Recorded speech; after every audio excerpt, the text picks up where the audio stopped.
Hello my dear friends, you're in the Military Summary channel, and this short video we're going to discuss the most important events that took place during the previous night at the local time.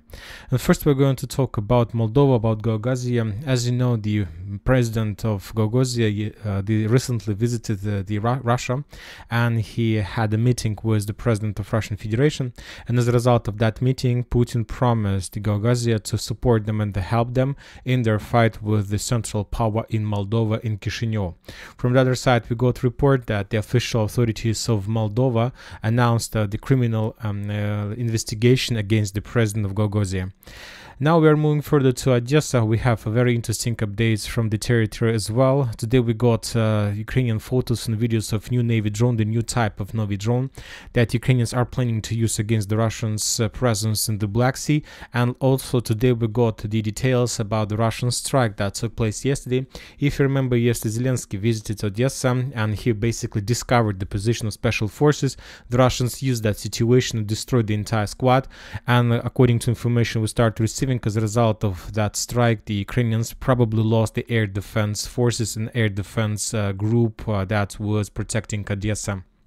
Furthermore, not to return back to Odessa in the end of the video, I would like to discuss with you another case, another mobilization case in Ukraine. This is the democracy right in front of you. This is the apartments, and the person was filming the situation in the big building. He, as you can see, was recording the situation behind his door. On this video, we see two Ukrainian soldiers in masks came to his door, but the next thing they did, they turned off the light in the apartment. Let's say to the left of his own door. They turned off the electricity, and then they made a decision to hide. Then the man went out to turn on the electricity, and when he was moving back home, the military forces captured him and sent him probably to fight in Avdiivka. So this is the democracy right in front of our eyes. Now we're moving to Zaporozhye area. Let's talk about Robotyne. Today we got some more details about the situation in the area, and according to some Russian sources, currently the Ukrainians control completely the eastern part of the village. So approximately this is the Ukraine control. The Russians control the western part and the southern part. The Ukrainians control the eastern part, and currently the clashes in this area continues, but the Russian military expert Ryber reported that Ukrainians continue redeployment of significant number of forces to the fields with the purpose to counterattack once again and to restore lost positions during the previous few days. So basically the Ukrainians are planning to restore positions and to return control over these fields, and the most important, according to Ryber, the Ukrainians are planning to make another attempt of offensive operation or counter-offensive operation, and to enter the village by the name of Novomykhailivka and to get closer to Tokmak. Currently I'm not sure whether the Ukrainians are able to do this, but maybe this is their plans. Now we are moving to the most important area, to Novomykhailivka. As we can see, we have adjusted the map. During the previous 24 hours, the Russians made few attempts to attack, few waves of attack, and as a result of those offensives, the Russians managed to establish control over, as you can see, the entire southern part of the village. On this video, we can see the Russian armored vehicles heading towards Novomykhailivka. The first tank was using the equipment to clear the fields in front of the, personnel carriers, and then the Russians managed to reach the tree line to land the infantry and safely return back. But during the retreating process, one of the personnel carrier was damaged or destroyed, and the Russian soldiers after evacuation started leaving this area. So according to that video, the Russians were moving something like this. They were moving through the fields, then they crossed the fields, they entered this tree line, they landed their infantry in front of these tree lines, and then they made this and they returned back. And somewhere in the fields, one of the personnel carrier was damaged and destroyed. So that was the first wave of attack, and as a result of first wave of attack, the Russians managed to improve their positions and to establish control over something like this. After that, we got additional video from the Ukrainian sources of another wave, of the second wave of the Russian attack. The video was provided us by the 79th Air Assault Brigade of Armored Forces of Ukraine. On this video, we can see the second wave of attack with significant number of armored vehicles, tanks. The Ukrainians were trying to slow the Russians to slow the Russians and to stop them. They were attacking them with anti-tank missiles, with everything they had, but it didn't stop the Russians, and the Russians managed to reach the outskirts of Novomykhailivka from the southwest direction and to enter the village. So if we return back the geolocations, after the first wave attack, the Russians managed to secure the flanks to dig in deeper on this line, and after they secured the area, they launched the second attack, and the second wave attack reached this territory, reached this bridge that goes through the Balka, through the river Velika Tarama, and after that the Russians start pushing and attacking the Timiryazeva Street on the southwestern direction. So as you can see, the battle for Novomykhailivka is about to end. Of course, there is still a lot of job to do, but very likely the Ukrainians are not going to stand there, because it's very difficult to protect the village. They lost the main positions on the outskirts, and now they are forced to stretch their forces, let's say, within very significant big length, and now they need to control up to 4 kilometers, and always under very heavy Russian fire, almost between ruins. So very likely the next few days the Ukrainians will lose additional territories and will move back to Paraskovyevka and to Konstantinovka.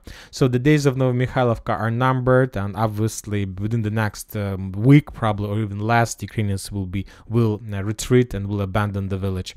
Now we are moving further to Georgievka direction. We have additional reports. If you remember, yesterday we discussed the Russian progress in this area, and today we got additional geolocated progress further behind these trenches, this fortification belt. So now we see that according to the sources on the ground, the Russians control something like this, and according to geolocations, as we can see, the Russians are getting closer and closer to the talks in Telegram and Twitter. So as we can see, very likely that updates about the clashes inside of Georgievka are correct and truth, and now we'll just wait a little bit more and we will see the clashes inside of the village and further Ukrainian with let's say falling back towards Kurakhova. We got additional updates from Konstantinovka. If you remember, yesterday the Russians were bombing the city heavily with let's say FABs. We got this video. This is high-rise building that located on the southeastern part that Ukrainians used to control the Russian movements and the Russian progress, and those were the Ukrainians also were using this territory, these buildings, at the anti-tank positions, and these positions made significant pain and let's say headache for the Russians during the previous phase. But after the Russians, let's say, reduced this building to ruins with FABs, the buildings were damaged very much, and now we see how the Russians, let's say, this is the same buildings after the FAB arrives. This is the buildings, and let's say on the last floor of this building we can see anti-tank let's say equipment, Ukrainian anti-tank equipment that they were using to attack the Russian offensive forces in the vicinity of the coal mine to the south. And after the Russians discovered this anti-tank equipment, the Russians of course destroyed it. So we see the Russians continue suppression of Ukrainian positions, Ukrainian sniper positions, anti-tank positions, let's say correction positions, and we see that the Russians have very big plans and probably real plans to finish the battle for Krasnogorovka as well. And I'll remind you that this is the last defense belt, more or less reliable defense belt of the Ukrainians on this direction. Now we're moving to Avdiivka area. We have additional progress from the Russian side on the southern part of Orlovka. Different mappers are saying that the Russians, as a result of offensive, managed to establish control over this part of Orlovka and get closer, and let's say, and they managed to split Toninka from Orlovka. And the most important, the Russians, if this progress is correct and is true, the Russians managed to establish control over the fields and to cut the Ukrainian possibilities to supply their forces with infantry in Toninka using these 3 lines and trenches. So they used to use this let's say road for let's say rotation, evacuation, and now the Russians probably cut this road, and the only way the Ukrainians still have is to use the main road, this one, this central street that goes to Umanskaya, but this road is under complete Russian fire, and we had lots of videos of destroyed armored vehicles along the street.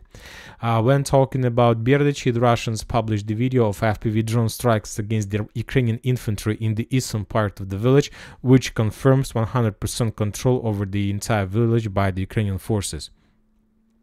Now we are moving further to Bakhmut, Artyomov's direction. The Russians continue storming of Ivanovska. During the previous night, we haven't received any update, nothing new about the Russian progress, but from the other side, we continue receiving the geolocations and videos of how the Russians were bombing the tree lines between the hill, the main hill of the Ukrainians on the north of Ivanovska, and Chasiv Yar itself. Two FABs arrived, and the Russians continue storming, bombing, and reducing the territory to ruins before the next attempt to attack.